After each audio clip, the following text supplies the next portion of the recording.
Саламатсыздар ма, ханымдар? Мен сіздермен өзімнің бөліскім келіп отырған тақырып, мен операция жасатқан едім жаз айында. Операциядан кейін мынау Санева компаниясындағы фло кремді алып, қазір өз қолымда болмай отыр, бірақ мен әпкеммен бірге бөлісіп алдым ол кремді.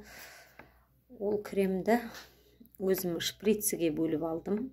Шприцы ыңғайлы деп өзіме ол кремді мынау операциядан кейін көзіме жақтым. Себебі операциядан кейін көзім қақсап ауыра бастады.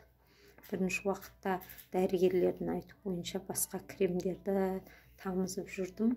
Жоқ, бәр нәрсе Алладан ғой шипасы. Сол үшін сол кремді, Санева компаниясының кремін бісміллә деп, Алла шипаңды бер деп көзіме жақтым.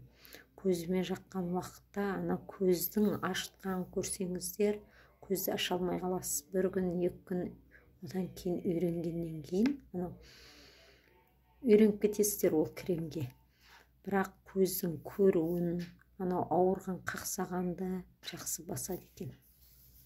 Сол үшін алсаңыздар болады, өкінбейсіздер. Ол біреуді біреу алдап сату емес. Негізі бәр нәрсенің шипасы Алладан ғой. Сол үшін Алла шипаңды бер деп, бісміллә деп жақсаңыздар, ол кез келген операциядан кейінгі көздерге де пайдасы өте пайдалы екен.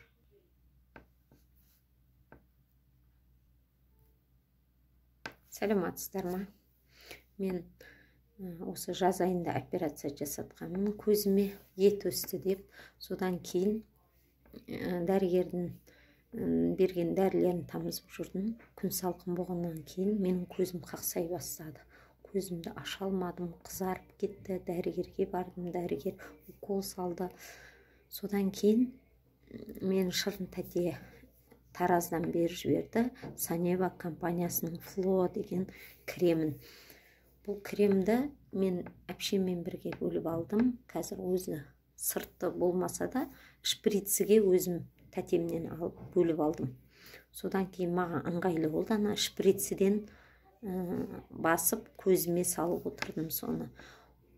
Ол бірінші уақытта қатты ашты. Көзіңіздің ішінде, қалай айтсам болады, көздің ішінде толқындар жүргендей болып, алай-дүлей болып кетеді. Бірақ соның пайдасын көрдім. Алла шипаңды бер деп бірінші Алладан сұраймыз. Егер алып жағып жатсаңыздар,